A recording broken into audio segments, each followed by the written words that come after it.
Halo Infinite Friends, beberapa waktu yang lalu, Mike Cheka menulis di blog IIA sebuah artikel yang begitu menggelitik. Why do you audit? Dia meminta kita mengambil selembar kertas kosong dan menuliskan jawaban atas pertanyaan itu. Bukan soal apa tujuan audit, karena saya ingin menambah nilai organisasi. Atau peran apa sih yang sebenarnya dilakukan oleh seorang auditor. Tapi soal mengapa kita secara personal sengaja atau tidak sengaja menjalani profesi sebagai auditor. Setiap orang tentu punya alasan menjalani sebuah profesi. Lalu bagaimana sih dengan kami yang kini menjadi auditor? Di Casual Chit Chat Infinite Audit kali ini, kami akan get personal menceritakan perjalanan kami dan alasan kami menjadi auditor. Bersama dan rekan saya, Gresica Bunga Silvana. Mari kita bahas mengenai mengapa kami menjadi auditor. Dan untuk memulai diskusi hari ini, saya akan bertanya kepada Bunga nih, bagaimana sih awal mula cerita Bunga menjadi seorang auditor?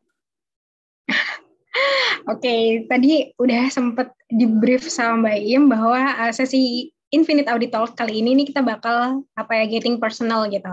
Dan ya sesi curhat kali ini adalah tentang cerita kenapa sih akhirnya kok jadi orang yang berprofesi sebagai seorang auditor.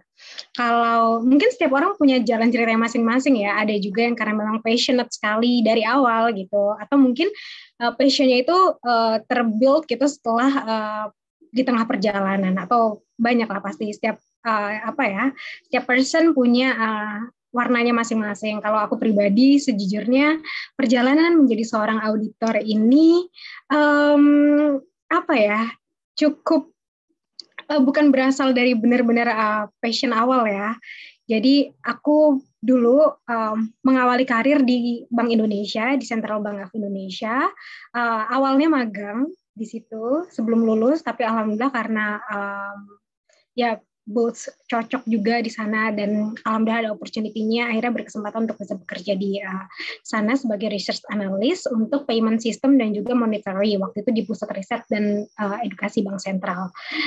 Dan meskipun saya background-nya adalah akuntansi, saya dulu S1-nya di Gajah Mada, jurusan akuntansi, nggak begitu cross banyak ya ke macroeconomics, micro, atau bahkan kayak hal-hal yang sifatnya payment system dalam skala nasional seperti itu. Nah, cuma saya menemukan ketertarikan yang luar biasa sih. Jadi kayak sampai sekarang pun, sampai hari ini pun tuh isu-isu ekonomi nasional maupun internasional itu masih menjadi punya tempat lah gitu di hati dan pikiran saya. Kayak mungkin baru-baru ini ya kita tapering dari the Fed United States kayak gitu-gitu tuh masih jadi hal yang kayak rasanya menggelitik gitu kalau misalkan dibaca atau mungkin didiskusikan lebih lanjut.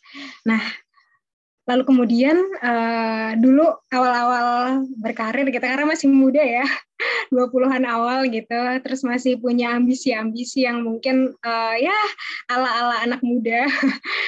Dulu tuh pengennya nggak pengen kerja di di sebuah industri yang mungkin kita masuknya itu starting from zero gitu, ala-ala milenial banget lah ya. Pengennya at least harus ada di dalam track management trainee atau graduate trainee program atau track khusus yang memang buat calon leader kelak gitu. Nah, waktu itu sambil tetap berkarya di Central Bank of Indonesia, aku juga mencoba untuk apply ke kantor impian lah, ibaratnya kayak multinational company yang memang aku pengennya fast track gitu. Nah, beruntung aku dapat ini sebenarnya aku sendiri kalau dari sisi perjalanan karir tuh aku bersyukur sih, Allah tuh kayak Tuhan tuh memberikan aku kayak kesempatan yang luar biasa banyak gitu. Pada saat aku pengen ini kok ya ada jalannya, pada saat aku pengen itu kok ya ada jalannya gitu. Lalu kemudian masuklah, dan dunianya sangat berbeda ya. Jadi kalau Bank Indonesia ini semi government gitu, kemudian masuk kayak yang full benar-benar swasta banget, multinational company, perusahaan Amerika, dan pada saat itu aku ngerasa passionate banget sebenarnya kerja di situ. Hanya saja kebetulan karena pada saat itu saya sudah menikah, dan saya memang ingin banyak bisa apa ya, mengabdi gitu ke suami, ke anak-anak kelak gitu. Jadi saya pengen saya ada di satu tempat yang lebih manageable gitu ya, yang saya bisa mengabdi dengan baik, dengan optimal ke suami saya bisa mengabdi dengan baik dan optimal juga gitu ke anak-anak saya, ke keluarga gitu. Sampai akhirnya saya berpikir, aduh ini load kerjanya luar biasa banget gitu. Lalu oke, kita coba cari opsi-opsi yang lebih manageable, tapi juga nggak ngasal gitu dalam milihnya. Akhirnya coba bikin kayak SWOT sederhana atas kondisi saya gitu. Kira-kira apa sih sebenarnya yang ini ya, yang saya tuh ingin lakukan, apa yang menjadi calling gitu dalam hidup saya dan segala macamnya, termasuk kebutuhan-kebutuhan keluarga, kebutuhan-kebutuhan pasangan dan segala macam itu menjadi pertimbangan utama saya gitu saat itu. Meskipun nanti ceritanya ya banyak hal yang dalam hidup ini banyak twistnya, tapi itu yang saya lakukan gitu dulu ya. Lalu kemudian atas pertimbangan-pertimbangan tersebut, akhirnya saya memutuskan untuk kayaknya saya coba stop nih mimpi saya yang dulu sempat dibangun di masa muda tanda kutip untuk bisa berkarir atau mencari jalan karir baru dalam ranah sektor publik. Waktu itu Kementerian Keuangan itu dipilih karena saya memang merasa bahwa background saya dalam bidang keuangan itu dan passion saya juga ya dalam bidang tersebut itu kayak at least bisa bisa menjadi modal awal yang oke gitu. Karena menurut saya yang namanya skill, yang namanya kompetensi itu bisa dibangun. Tapi yang namanya kecintaan terhadap sesuatu meskipun bisa dipupuk, tapi harus punya benih dulu gitu. Nah, at least saya merasa saya ada benih kesukaan dan kecintaan dalam dunia finance gitu. Dulu kalau ceritanya zaman dulu saya sampai bikin proposal. Ini literally proposal gitu. Ada pendahuluan, ada analisis segala macam, ada CBA-nya, cost benefit analysis-nya, ada ya gitu lah ya. Saya bikin, saya tulis, saya sampaikan ke pasangan saya, ke suami saya, mantan suami saya, lalu kemudian saya ya udah bilang ini jalannya nih, jalan yang saya pengen coba gimana di ACC atau enggak. Kalau enggak ya udah nggak usah gitu. Malah dulu opsinya adalah benar-benar 100% berhenti atau lanjut tapi dengan hal yang mungkin lebih manageable. Ternyata memang didorongnya adalah untuk bergerak gitu di sektor publik ini. Lalu kemudian memulailah perjalanan cerita di Inspektorat Jenderal Kementerian Keuangan dan mungkin juga tidak seideal itu gitu. Mungkin kalau misalnya orang-orang berpikir karena passionate dalam hal auditing dan segala macam, ya memang punya ketertarikan gitu dalam hal tersebut. Tapi hal pertama yang saya lihat adalah waktu itu unit tempat saya mendaftar ini adalah unit yang tidak memiliki kantor vertikal. Artinya saya sudah pasti ada di ibu kota, posisinya ajak gitu, maksudnya tidak berpindah-pindah. Karena saya sebagai perempuan, saya yang harus ikut suami ya, saya harus ikut laki-laki. Dan bagaimanapun posisi kita tuh ada di bawah gitu. Sehingga maksudnya dalam hal ini ya, dalam hal berkarir di sektor ranah publik gitu. Nah, sehingga saya pikir ya dia prioritas dan saya udah ikut aja gitu. Jadi tempat yang tidak berpindah-pindah, tempat yang punya kepastian kedudukan itu penting gitu buat saya. Sehingga saya dulu kayak pilih Kementerian Keuangan, terus difilternya bukan berdasarkan apa-apa, tapi difilter berdasarkan mana yang ditempatkan pasti nggak pindah-pindah. Lalu kemudian habis itu muncul beberapa opsi dan saya melihat karena memang saya senang gitu sama dunia pengawasan, sama dunia internal control, auditing gitu. Nah, saya mulai apply ke Inspektorat Jenderal Kementerian Keuangan sampai akhirnya ternyata jatuh cinta sama dunia pengawasan, sama dunia audit, sama dunia internal control, bahkan sekarang risk management, dan saya merasa bahwa ini adalah sebuah ketentuan yang mungkin Allah tuliskan gitu ya buat kehidupan saya melalui jalan yang sedemikian gitu, dan saya merasa ini sebuah perjalanan karir yang saya sangat syukuri. Itu jadi perjalanan menjadi seorang auditor. agaknya ini ya, tidak terlalu berbumbu-bumbu passion dalam hal pengawasan dan segala macam, but itulah real condition-nya sih. So, Mbak Iem, tadi aku udah cerita kayak, karena ini sesinya di Infinite Audit Talk ini adalah sisi personal banget yang pengen kita capture. So, what about you, Mbak, regarding this kind of talk? Oke, thank you. Menarik banget ya, meskipun saya udah dengar cerita ini dari Bunga kayak ya beberapa kali gitu ya, tapi ternyata waktu dengerin lagi tuh masih seru aja gitu. Oke, kalau cerita saya jadi auditor agak sama sih, saya sebenarnya agak zigzag juga gitu ya. Jadi dari kecil tuh pengennya jadi dosen. Wow, dari kecil tuh saya udah spesifik dosen loh, bukan guru. Gaya banget emang anaknya. Terus karena saya suka nulis juga ada cita-cita pengen jadi penulis gitu ya. Terus SMA saya pengen jadi diplomat, jadi makanya saya daftar HIUGM dan kebetulan waktu itu juga alhamdulillah keterima gitu ya. Tapi ya namanya orang tua di Jawa gitu ya, Bung, pengennya tuh anaknya jadi PNS gitu. Jadi kayak, udah ayo dong sambil daftar STAN, sambil daftar STIS gitu ya. Kayak karena 2 sekolah kedinasan itu yang cukup populer gitu ya di Purworejo sana. Dan waktu itu ya udahlah saya karena nyenengin orang tua saya, toh saya mikirnya ya udahlah ya, oh belum tentu lulus juga dengan apa ya, angka kelulusan STAN itu yang kecil banget, cuman kayak 2-3%, saya juga nggak yakin bakal masuk juga kan. Jadi kayak ya udahlah, yang penting ikut tesnya aja gitu. Dan sedikit cerita juga, Bung. Jadi waktu saya tes STAN itu gitu ya, ada satu kejadian yang kalau saya toleh ke belakang barangkali jangan-jangan itu alasan saya lulus gitu. Jadi waktu itu dan ditakdirkan untuk jadi auditor, jangan-jangan barangkali gitu. Jadi waktu itu saya udah pesen penginapan buat beberapa teman saya gitu ya. Yuk kita ujian STAN bareng-bareng gitu ya. Kebetulan saya tuh kayak zaman dulu tuh agak lebih mandiri daripada teman-teman. Jadi bapak-bapaknya teman-teman saya tuh kayak nitip ya Mbak Im, nitip ya Mbak Im. Jadi kayak saya yang cowoknya gitu loh, padahal sama-sama juga butuh dilindungi. Nah, habis itu ternyata di penginapan yang saya pesen itu dia salah nyatet. Jadi kayak kurang gitu. Kurang 1. Akhirnya saya bilang ya udah kalian aja yang nginep di situ, terus saya tidur di masjid tempat saya bakal ujian. Itu kayak apa ya, setelah saya pikir-pikir barangkali bukan karena saya lebih persiapannya daripada teman-teman, tapi barangkali karena Allah kasihan gitu ya, ampun ini anak sampai tidur di masjid gitu.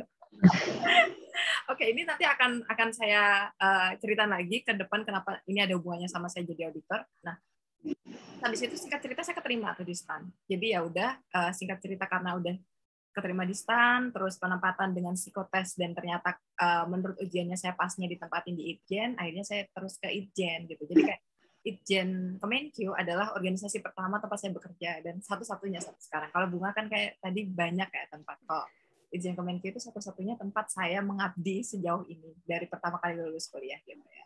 Dan karena Itjen core bisnisnya audit ya tentu kita akhirnya end game-nya kan tetap jadi auditor gitu kan. Meskipun awalnya mau jadi apa gitu. Jadi waktu itu awalnya saya masuk unit TI gitu ya. Terus ya semua orang diarahkan untuk ujian JFA, jabatan fungsional auditor. Jadi akhirnya kita ya udah akhirnya jadi auditor in the end gitu. Naturally jadi auditor karena itu emang career path yang ada di Itjen dan ya akhirnya sekarang kalau saya pikir-pikir lagi mungkin ya emang saya ditakdirkan untuk jadi auditor gitu. Dengan tadi nggak sengaja masuk STAN gitu ya, nggak, saya nyebutnya nggak sengaja gitu karena Nggak sengaja ya. dari niatin gitu ya, nggak sengaja masuk STAN, terus juga kok yang nggak sengaja masuk Itjen, padahal unit yang saya inginkan waktu itu bukan Itjen gitu ya. Dan terus beberapa waktu yang lalu kayak sekitar 2 tahun yang lalu Bunga, saya tuh ada penugasan untuk mengawal ujian STAN keamanan informasi, jadi dari sisi TI-nya ya gitu, untuk ujian STAN. Dan itu tempatnya persis di tempat saya ujian dulu. Dan saya waktu sholat di masjid itu kayak nge-recall, ya ampun perjalanan saya ternyata kayak nggak sengaja, tapi barangkali ini tuh sebenarnya emang udah calling-nya saya, udah takdirnya saya untuk ada di sini. Gitu. Dan segala jatuh bangunnya ya Bunga. Jadi kayak tentu cerita kita nanti kita akan tanyain lagi di belakang gimana jatuh bangunnya kita di dunia audit gitu. Tapi sekarang saya mau tanya lagi nih ke Bunga. Tadi kan udah diceritakan bagaimana awal mula jadi auditor. Nah sekarang, to be honest gitu ya, secara personal sebenarnya kenapa sih Bunga menjadi auditor gitu? dengan segala alasannya, baik yang alasan alasan yang normatif maupun alasan yang real, yang praktikal gitu. Silakan. Ya, jadi kenapa ya jadi auditor gitu? Karena memang setelah diterima masuk ke dalam satu unit internal audit gitu di sebuah kementerian yang saat ini kita tempat kita berkarya, aku berpikir memang selain memang karena audit ini merupakan key role dan key function dari si unit tersebut, aku juga yaitu ya punya passion dalam hal pengawasan itu mungkin yang dasar banget sih. Even kalau misalkan cerita tentang cita-cita masa kecil, dulu karena suka banget nonton Detektif Conan.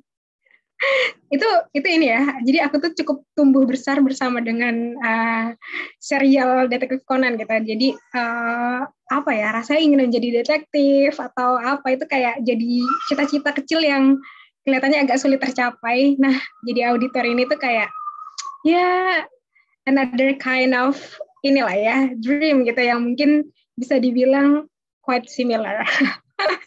Nah, jadi dulu pada saat masuk, memang opsinya adalah bisa di fungsional, di auditor, yang mana itu merupakan key function dari inspektur jenderal gitu, atau di struktural. Dan memang saya sih melihat challenge-nya, lalu kemudian opportunity yang ada, lalu kemudian ya path yang mungkin akan kita lewati itu saya berpikir kayaknya auditor nih jadi satu hal yang menarik gitu. Itu sih titik awal kenapa aku kemudian decide pengen masuk ke fungsional audit gitu. Nah, Mbak Im, exactly same nih Mbak. Kenapa kok kamu pengen gitu untuk menjadi seorang auditor gitu Mbak setelah masuk di unit ini? Oke, kalau normatifnya sih sebenarnya karena penempatan tadi ya. Hasil psikotes yang memutuskan saya kemana gitu. Dan alhamdulillah sih menurut saya hasil psikotesnya barangkali tepat ya. Semoga sih emang tepat gitu. Terus selain itu juga ya kalau secara normatif juga karena saya butuh pekerjaan. Jujur banget. Karena saya butuh pekerjaan yang membiayai kehidupan gitu. Oke, tapi ini secara jawaban yang mungkin lebih terlihat oke gitu ya. Jadi kalau kita kan dalam proses pencarian ya, Bung. Pasti di awal gitu, tadi saya sebut jalan kita zigzag, kita tuh sebenarnya sedang mencari identitas diri, apa yang sebenarnya benar-benar kita sukai, dan apa yang kita mau spend our life sepanjang hidup kita gitu, spend the rest of our life tuh di bidang itu gitu. Dan buat saya gitu ya, seiring berjalannya waktu, saya tuh ngerasa senang gitu, dengan perasaan menyadari bahwa saya tuh bertumbuh sepanjang waktu, seiring waktu gitu. Jadi kayak auditor ini kan adalah pekerjaan yang secara eksplisit meminta kita untuk terus belajar, ada continuous professional development gitu ya. Dan saya dari dulu tuh emang suka banget gitu ya, suka perasaan bahwa kita tuh berkembang gitu. Nggak cuma sekedar suka proses belajarnya ya, tapi juga proses menyadari bahwa aku nggak melewati waktu dengan sia-sia gitu, tapi aku melewati waktu dengan aku berkembang secara profesional maupun personal. Jadi kayak senang banget gitu. Sekarang sih saya udah merasa senang banget untuk menjalani pekerjaan ini karena pekerjaan ini terus menuntut saya belajar, terus juga dulu enggak Mbak, sekarang senang banget, dulu enggak. Ya dulu kan masih ada bibit-bibit pengen jadi diplomat lah, pengen jadi dosen lah gitu. Ya kan, kayak bahkan sampai sekarang tuh masih mikir suatu saat saya bakal switch karir nggak ya gitu. Suatu saat saya akan ganti track nggak ya gitu. Karena ya sejujurnya mimpi-mimpi lama itu kan juga hal yang worth it untuk diperjuangkan ketika kita merasa punya modal yang cukup ya gitu. Dan saya pikir ketika nanti mungkin saya udah menempuh pendidikan lebih jauh gitu ya, apakah saya akan memilih jadi dosen audit misalnya atau apa gitu ya, itu adalah karir yang juga saya pertimbangkan. Saya juga senang nih ketemu klien gitu. Di awal saya takut ketemu klien gitu ya, karena kayaknya mereka lebih pinter, kayaknya mereka lebih paham, kayaknya kok saya datang tidak dengan niat yang yang diterima gitu ya, ngapain kamu ngevaluasi kami gitu. Tapi kita bisa membangun diskusi yang baik dan komunikasi yang baik gitu ya. Dari proses ketemu klien itu kita bisa belajar banyak juga gitu, dan itu juga saya senang sih, kayak kita jadi punya banyak teman gitu. Terus audit universe berkembang, risiko berkembang, lingkungan bisnis terus berprogres gitu ya, yang artinya saya dituntut untuk terus belajar, dan itu mungkin perasaan yang terus memotivasi saya untuk saya maybe I like this profession. Jadi kayak perasaan bahwa saya belajar, perasaan bahwa saya berkembang itu mungkin adalah satu hal yang mendrive saya untuk tetap ada di profesi ini. Gitu. Itu dari saya. Dan selanjutnya nih, kita kan tadi udah ngomongin soal karirnya. Kita mau dengerin nih, kita akan gosipin sedikit tentang organisasinya. Jadi, Bunga, do you think you are in the right unit and or the right organization? Interesting. Basically right organization of course ya, karena bahkan even ini kan by choice gitu ya Mbak ya. Maksudnya kalau dulu Mbak Iim penempatan, kalau buat aku ini by choice gitu, which is betul-betul aku pilih gitu. Jadi under my control. Nah, jadi kalau ditanya right organization for me ya, ini organisasi yang aku sangat syukuri gitu aku bisa masuk di dalamnya. Dan right unit gitu, I do believe yes.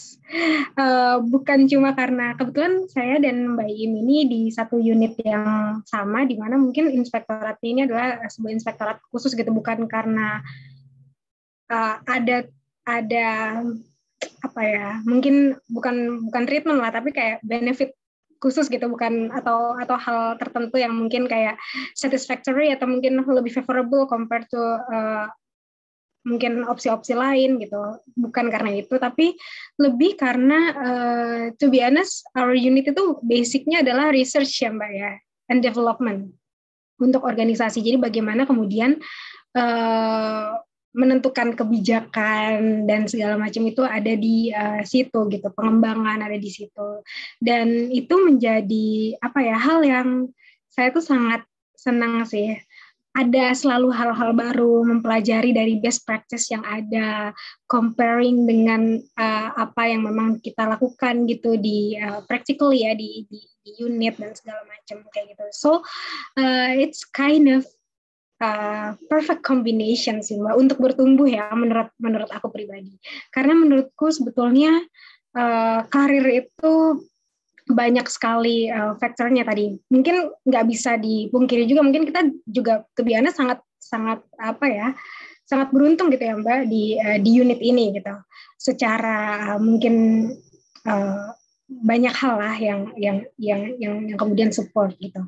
Cuma di sisi pengembangannya pun ini juga merupakan satu tempat yang menurut saya itu sangat spesial sih untuk bisa mendorong kita sebagai penggawa-penggawanya ini di dalam untuk bisa improve bukan cuma organisasinya tapi juga personnya dan juga kitanya sendiri gitu, our personal skill, knowledge kayak gitu, ketajaman dalam berpikir, critical thinking itu terbangun karena kita nggak hanya melulu lihat best practice kayak apa, kita harus kayak gimana converting si best practice ini ke kondisi yang ada di unit kita dan segala macam kayak gitu. Itu tuh menurutku challenging, and if the question are you in the right unit and right organization, I will obviously say yes, Mbak.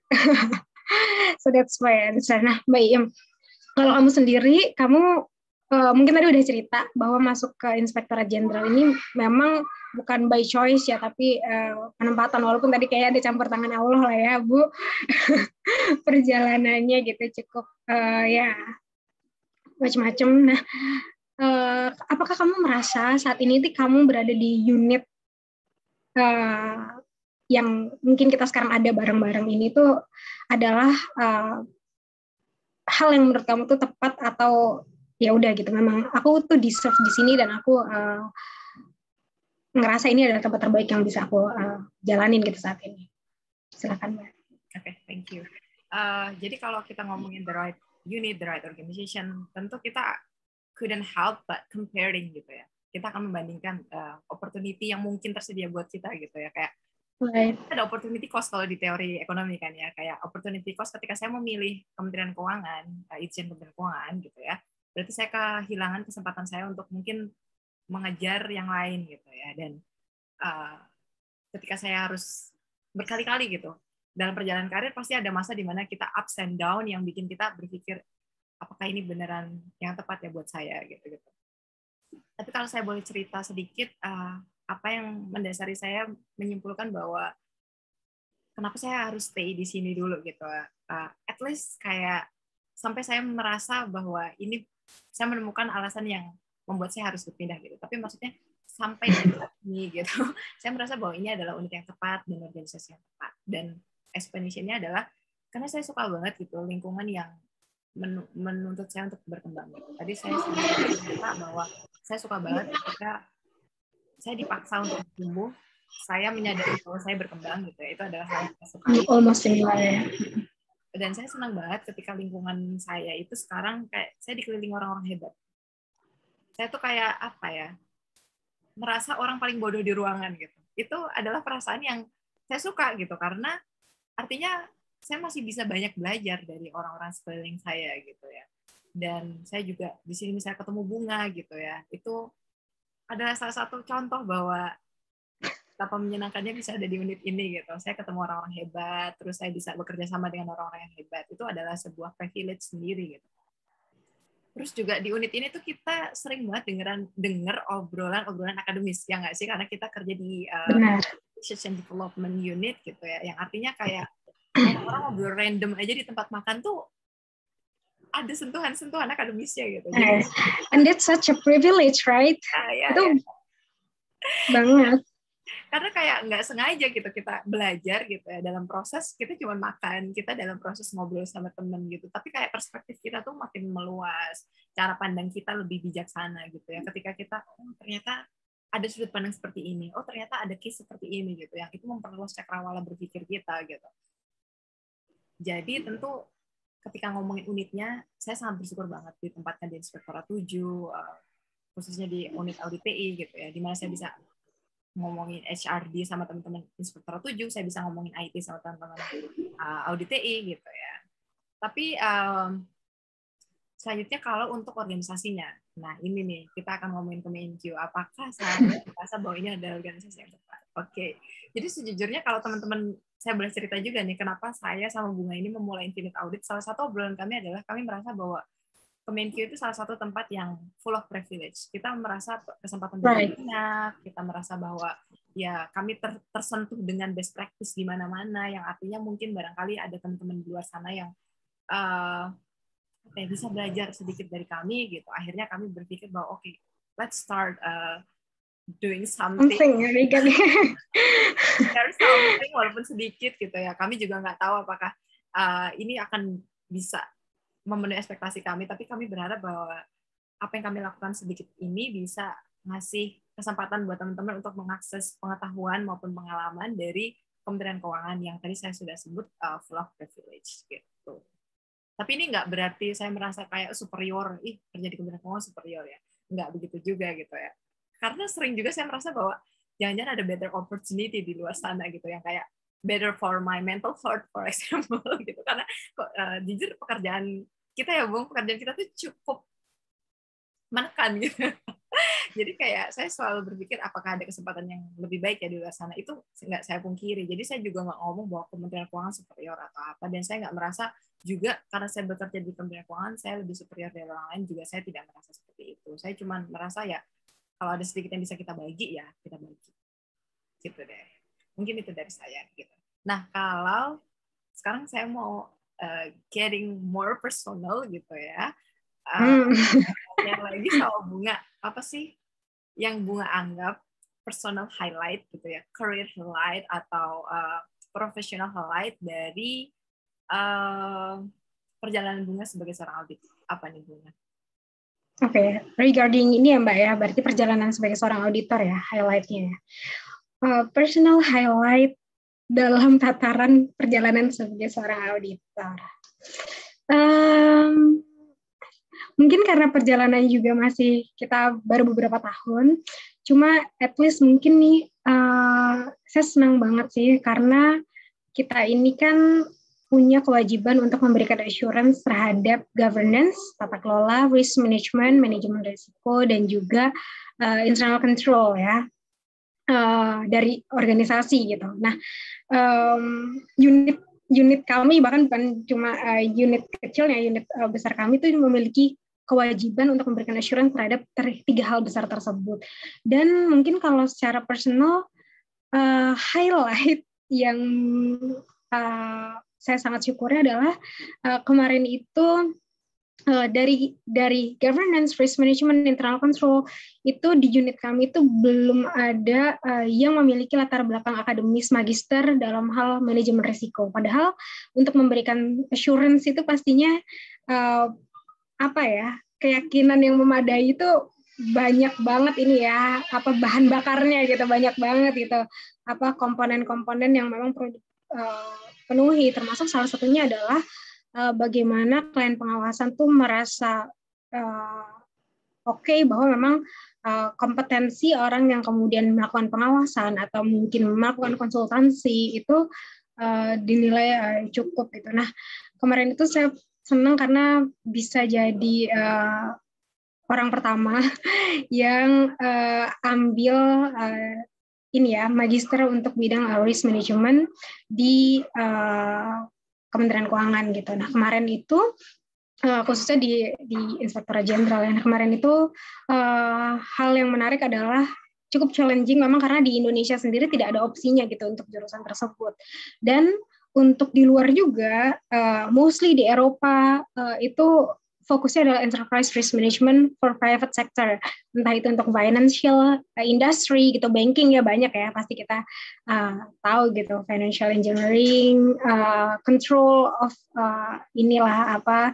finance industry dan segala macam. Cuma ya karena ini ya keterbatasan pilihan segala macam, akhirnya kemarin bisa dapat dan diterima di salah satu program memang benar-benar customized gitu, bisa untuk public sector juga. Dan aku ngerasa ini tuh kayak kesempatan yang Tuhan tuh kasih gitu sih. Jadi kayak memang ini tempat karya kamu nih di sektor publik nih gini nih, akhirnya dapat program yang memang bisa support, itu tuh menurutku hal yang luar biasa gitu. Walaupun awalnya tuh rada-rada takut juga karena kalau misalkan kita ngomongin tentang risk management di luar gitu tuh kayak sangat-sangat erat gitu irisannya dengan financial engineering yang sangat statistik gitu ya, dan juga data analytics gitu yang juga sangat statistik banget gitu, yang mana saya tuh mikir waduh nih bisa nggak ya gitu, ini bisa nggak lulus dengan baik, apalagi saya sebagai seorang ibu yang juga kuliah membawa 2 orang anak gitu, yang mana fokusnya tetap adalah keluarga yang paling utama. Dan itu menjadi satu challenge tersendiri sih. Jadi ya sekarang sudah bisa lulus, rasanya sudah alhamdulillah. So this maybe like my personal kind of highlight kali ya Mbak ya dalam hal ini gitu. So what about yours Mbak? Wow. Selamat anyway Bunga. Meskipun udah dari sudah berbulan-bulan sudah berbulan-bulan lewat, tapi tetap selamat gitu ya. Karena jadi orang yang ya sekarang nggak banyak kan orang yang memahami risk management sampai levelnya Bunga gitu. Jadi kayak aku merasa bangga juga jadi temannya Bunga. Oke. My part. In your heart. Oke. Kalau highlight sama mungkin ya Bung, kalau highlight itu kan mungkin apa yang kita pikir impossible awalnya gitu, apa yang kita pikir mampu nggak ya aku bisa mencapai itu, terus akhirnya kita bisa mencapai itu mungkin akan jadi highlight personal kita gitu. Dan buat saya momen dimana saya berpikir oh ini impossible tapi saya tetap pengen gitu, itu adalah dapat sertifikat CISA atau Certified Information System Auditor. Jadi that's great too. Jadi saya ingat banget di tahun 2013 saya ikut sebuah seminar dan di situ disuruh nulis kayak mimpi yang menurut kalian impossible tapi kalian mau gitu. Nah, saya nulis salah satunya adalah gelar itu. Gitu. Waktu itu saya nggak tahu gimana mencapainya. Saya nggak tahu jalan apa yang akan mengantar saya ke sana gitu. Dan biaya sertifikasinya juga mahal gitu. Ya, impossible aja gitu. Terus ketika dengar orang-orang ujian nggak pernah lulus gitu ya, kayaknya itu susah banget sih gitu. Dan emang gimana ya, interseksi antara auditing dan IT gitu, itu bisa dibayangin betapa susahnya gitu. Jadi kayak saya waktu itu, ini impossible, tapi nggak apa-apa, masukin aja ke daftar gitu. Dan waktu itu tepat di akhir tahun lalu gitu ya, saya dapat kesempatan untuk mengikuti ujiannya gitu. Sebenarnya kenapa ujian ini penting buat saya gitu ya. Jadi ada semacam rasa gini, Bung. Saya tuh harus ngebuktiin sama klien pengawasan saya bahwa saya tuh capable untuk melakukan IT audit. Karena gimana pun dengan background saya yang akuntansi, ya orang masih punya hak untuk meragukan gitu loh. Ini orang beneran bisa nggak sih ngaudit IT gitu. Meskipun saya juga constantly membuktikan dan constantly belajar, tapi kan tetap ada satu kristalisasi bentuk yang diharapkan orang ada gitu. Dan kalau di dunia IT audit ya itu CIS gitu. Jadi waktu itu akhirnya akhir tahun lalu saya kesempatan untuk ujian, bener-bener susah payah banget waktu itu, dan alhamdulillah bisa lulus. Jadi kayak apa, itu adalah bentuk pembuktian saya gitu loh di dunia IT audit bahwa ya saya capable kok untuk melakukan ini. Dan itu juga nggak sekadar pembuktian ke orang lain, juga pembuktian ke diri saya yang selama ini meragukan whether this is the right path for me gitu loh. Kayak apakah saya itu sebenarnya capable untuk jadi IT auditor, itu sebenarnya juga pertanyaan yang nggak cuma datang dari orang lain, tapi juga dari diri saya sendiri. Dan CISA itu jadi kayak validasi gitu ya buat saya gitu. Bisa Iing, kamu bisa ternyata gitu. Jadi kayak jangan ragukan diri kamu lagi sekarang. Seperti itu highlight personal saya. Nice. Oke, sekarang kita jangan cerita cuma highlightnya, tapi kita mau dengar juga nih personal struggle selama jadi auditor. Apa sih perjuangan yang Bunga anggap cukup berat selama menjadi auditor ini? Personal struggle ya. Aku sendiri sih sebenarnya merasa karena klien pengawasannya itu tuh skopnya cukup bervariasi gitu ya, dan bukan hanya dari sisi klien pengawasannya gitu, tapi juga dari sisi scope of auditnya juga macam-macam gitu, dan pemberian assurance terhadap hal-hal tertentunya itu juga banyak gitu ininya opsinya gitu. Jadi itu mungkin yang jadi struggleku. Jadi kayak misalkan di waktu tertentu kita harus memberikan assurance terhadap hal, contohnya manajemen risiko gitu. Lalu kemudian tidak lama kemudian kita coba untuk cek yang PMPRB-nya atau mungkin PKPT-nya dari sisi keuangannya dan segala macam. Dan itu kan hal yang secara proses bisnis aja udah berbeda banget. Atau bahkan mungkin sekarang gitu ya, audit performance management gitu, itu dari proses bisnisnya udah beda, teknik auditnya juga beda, dan itu mungkin menjadi kind of struggle yang memang dihadapi gitu. Tapi di satu sisi yang lainnya juga, ini juga menjadi ruang bertumbuh sih sebetulnya, karena memang kalau misalkan kita bicara, kok bisa sih mungkin seorang auditor tuh memiliki helikopter view yang sebegitu broad-nya gitu ya, karena memang dipaksa gitu ya. Maksudnya kalau misalkan kita bekerja di mostly pekerjaan tertentu, kita akan bekerja dalam skup yang kurang lebih mungkin bisa jadi bermacam-macam, tapi akan berulang gitu-gitu lagi gitu. Sedangkan kalau misalkan sebagai seorang auditor tuh mungkin jatuhnya jadi mesti lebih belajar lebih banyak lagi dan terus gitu. Karena meskipun kita ngaudit manajemen risiko di direktorat tertentu, bisa jadi sangat berbeda loh tipikal dan karakteristiknya dengan direktorat yang lain. Karena proses bisnisnya beda. Contohnya ambil bea cukai dan pajak, of course itu beda banget gitu kan.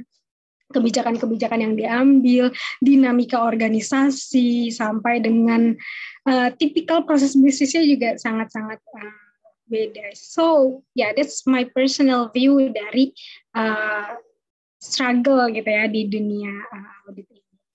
Kalau Mbak Im sendiri pandangannya gimana Mbak? Ada nggak kayak personal struggle yang kayak menurut kamu tuh membekas gitu di hati? Oke, thank you.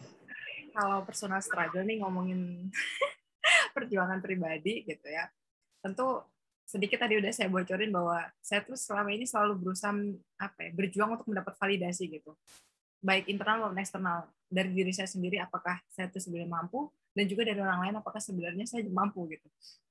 Waktu pertama kali saya jadi IT auditor gitu ya, ketika saya harus ketemu dengan klien saya yang udah setiap hari ngerjain IT, yang tahu banget, paham banget IT, dan mungkin background-nya S1-nya IT, bahkan ada yang udah S2 gitu. Ada perasaan bahwa kayak siapa aku untuk mengaudit mereka, siapa aku untuk mengevaluasi dan ngasih rekomendasi ke mereka gitu. Sementara mereka lebih paham, mereka juga secara ilmu mungkin lebih mumpuni gitu. Jadi ada perasaan bahwa nggak mampu sih sebenarnya. Jadi kayak di awal-awal saya terus bertanya apakah saya ini mampu gitu untuk jadi seorang auditor, khususnya auditor TI. Itu struggle yang benar-benar membekas sampai sekarang dan jadi reminder gitu. Ketika saya bertumbuh, saya mengingat hari di mana saya masih menangis kalau setelah atau sebelum ketemu klien pengawasan saya gitu. Jadi kayak saya pernah banget tuh, teman saya pernah nangkep saya nangis gitu ya. Jadi kami harus mewawancarai kami harus mewawancarai auditi kami waktu itu. Dan saya bahkan nggak tahu jawab pertanyaan dia. Misalnya dia men-challenge saya gini, apakah sudah dilakukan backup? Terus dia nanya, backup apa? Backup database, backup sistem, backup jaringan. Dan saya bahkan nggak tahu. Saya bahkan nggak tahu apa-apa. Jadi kayak, oh my God, saya tidak tahu ini gitu. Jadi kayak itu adalah personal struggle saya di awal-awal karir gitu ya. Tapi benar apa yang tadi Bunga sampaikan bahwa itu adalah ruang bertumbuh gitu. Ketika kita menyadari bahwa kita punya tantangan, kita punya kesulitan, benar untuk oke, yuk belajar yuk, kita bisa kok gitu. Jadi saya pelan-pelan akhirnya mulai banyak baca buku gitu ya, yang akhirnya bisa mengalami obrolan dari klien pengawasan saya gitu. Jadi ya itu proses unending sih, tetap harus masih belajar terus sampai ya. Benar. Dan pasti mungkin akan banyak struggle lain ya di depan yang udah ya siap menunggu dan yang memang harus kita lewati gitu. Ya, tapi at least saya udah kayak di level masih berusaha mencari validasi gitu. Itu kayak karena itu fase yang sulit banget ya, Bung, ketika kita nggak merasa kita valid dan kita nggak merasa orang lain melihat kita valid gitu. Itu perasaan yang sangat sulit sih, Bung. Oke. Sekarang to conclude our discussion, saya mau tanya pandangan Bunga. So this is final question? Yes, because our time is limited. Nanti yang dengerin biar nggak terlalu kelamaan juga gitu ya. Oke. Kalau Bunga melihat dari that you now reflect your journey gitu ya. Do you think that you are now in the right career? What do you think? Ya, jawabannya mungkin jadi singkat dan clear ya. I will obviously jawab yes, for sure, gitu. Dan saya melihat bahwa ini adalah intersection between my needs gitu ya, dan juga my dreams. Jadi kayak hal-hal yang memang saya tuh pengen gitu ya. Tidak semua orang memiliki kesempatan untuk mungkin bisa berkarya di bidang yang mungkin dia passion gitu, di bidang yang mungkin dia senang dan segala macam. And I do believe gitu, mungkin kayak aku sendiri juga kayak di awal masih mencari, apalagi ini adalah ya walaupun udah sempet di beberapa industri gitu sebelumnya, tapi kita tetap apa ya Mbak, melewatkan quarter life crisis gitu, karena kita dari awal banget kan ada di sini gitu. Itu juga di unit ini gitu, dan aku melihat bahwa untuk menjawab do you think you are in the right career, I will obviously say yes sih Mbak. Dan itu karena apa ya? Karena perpaduan gitu antara memang hal yang menjadi needs-ku sendiri gitu, dan juga menjadi apa yang aku impikan sih. That's maybe my simple answer gitu. Dan terlebih saya juga sangat bersyukur gitu. Ini tuh kayak to be honest bisa dibilang anugerah atau berkah gitu ya dari Allah Subhanahu Wa Taala gitu, karena kind of career yang seperti ini ternyata bisa menyeimbangkan peran saya juga gitu sebagai seorang ibu yang memang harus fokus gitu ke anak-anak, harus fokus gitu ke keluarga, dan ya apa gitu yang bisa kita sebagai seorang hamba gitu ya, atau seorang manusia mintakan lagi gitu. Rasanya kayaknya udah banyak banget sih dikasih dalam bentuk yang seperti ini kalau misalkan kita bicara career field gitu sih. So, Mbak Im, this is will be your final question juga. Tadi aku banyak cerita mungkin ya tentang ya personal thing dalam tataran karir sebagai seorang auditor. So to conclude, what do you think about your position right now as an auditor? Apakah kamu merasa bahwa ini tuh jalan karir yang oke dan tepat buat kamu? Okay, thank you.